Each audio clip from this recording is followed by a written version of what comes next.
Claro. Ahora, sí hay mucha confusión entre quién califica, quién puede pedir, ¿no? Porque en nuestros países hay muchos casos de secuestro, de asaltos agravados, de violencia doméstica, en donde mucha gente dice, bueno, yo fui víctima, yo necesito, ahora sí que refugio, necesito protección, porque en mi colonia la situación ya está terrible y estoy amenazado de muerte, o mi familia está amenazada de muerte, o simplemente la situación es muy complicada. No, esos casos no siempre califican para asilo, ¿verdad? Correcto, bueno, lo que sucede es que el asilo, para tú poder calificar, tú tienes que caer dentro de unos criterios, ¿verdad? Primero es que la persona que está pidiendo el asilo tiene que básicamente tener un miedo creíble de que si regresa o es devuelto a su país va a sufrir eh, persecución, ¿ok? Persecución, que los van a matar, que le van a hacer daño, que le van a hacer daño a su familia. Y ese miedo creíble para que se lo puedan dar, pues no es un miedo de que tengo mucho miedo, tiene que estar basado en evidencia, ¿no? En evidencia de que la persona realmente le pasó algo o la persona realmente fue perseguida, fue buscada, fue torturada. Y entonces así es donde podemos ver si la persona realmente fue perseguida, ¿no? Puede ser una persecución porque le hicieron daño físico, puede ser que hubo, ¿verdad?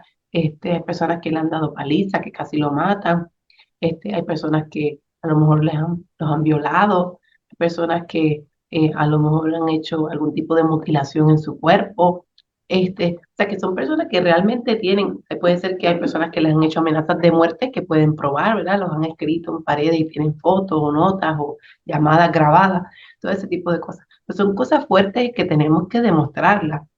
Y yo creo que eso es a veces donde las situaciones donde es bien difícil poder probar que esa persecución existe, porque las personas no tienen pruebas de que ocurrió eso, o simplemente no tienen suficiente, no llega al estándar de suficiente para probar que hubo una persecución.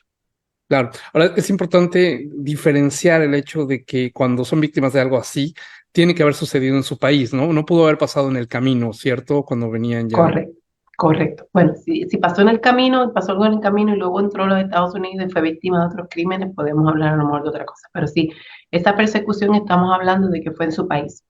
Exacto. Esa persecución o ese amenazas o tortura la sufrió en su país. Entonces, tiene que ser que usted las sufrió ese tipo de persecución porque usted cae dentro de un grupo protegido o porque usted pertenece a ciertos grupos y por eso fue que fue perseguido. Y en ese punto también es donde a veces las personas no califican. Porque si tú vienes, por ejemplo, pidiendo asilo, es porque tú, por ejemplo, sufriste algún tipo de persecución política. Te digo como ejemplo los más comunes que tenemos ahora mismo, que por ejemplo las personas de Nicaragua.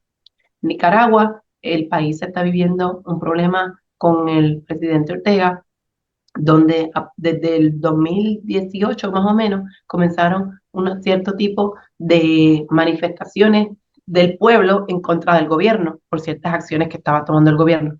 La mayoría de las personas que han participado en esas manifestaciones o que son de otro partido político diferente al partido del presidente Ortega han sido perseguidas por razones políticas. Entonces, esas personas que han sido perseguidas por razones políticas pudiesen calificar al asilo. Otra de las razones que usted pudiese calificar al asilo, a lo mejor es por razones de religión. Hay personas que a lo mejor viven en un área donde son de cierta religión y en esa área domina otra religión y son perseguidos. Ha pasado. He tenido clientes que a lo mejor pertenecen a la religión cristiana y es dominante católico donde están y los han apedreado, los han perseguido. Tengo una cliente que hasta la violaron, un grupo de personas para que dejara de estar dándole instrucción a los niños. O sea, ese tipo de cosas suceden, pues ella está pidiendo asilo porque ella pertenece a un grupo social que es un grupo ¿no? de religión. Por su religión ella fue perseguida. Otro puede ser ejemplo, tú tienes que pertenecer a lo mejor a un tipo de grupo social particular. Por ejemplo, pasa mucho en los países de Latinoamérica con los gays o los transexuales, donde en muchos países no son bien recibidos y más bien pueden ser perseguidos, torturados o hasta matados, ¿verdad? Entonces, ese tipo de grupo de personas a lo mejor pueden pedir asilo basado en lo que hayan sufrido o la expectativa de lo que van a sufrir, especialmente una persona trans, por ejemplo, porque pues, te convertiste, eras una persona y ya eres, o sea, cambiaste completamente tu sexo y estas personas pueden también sufrir algún tipo de persecución. O sea que puede haber también una situación de persecución futura que tú sabes que puedes sufrir. También hay otro grupo especial que hemos reclamado y a los abogados hemos hecho argumentos, que son personas que son víctimas de violencia doméstica en su país y la policía o la fiscalía o las agencias pertinentes a la ley no han hecho nada.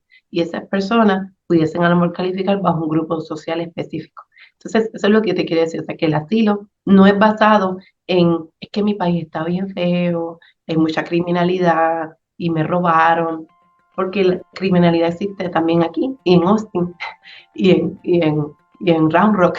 Mm. Entonces, no es porque tú pienses que tu país está feo y por eso te viniste y ahora quieres asilo.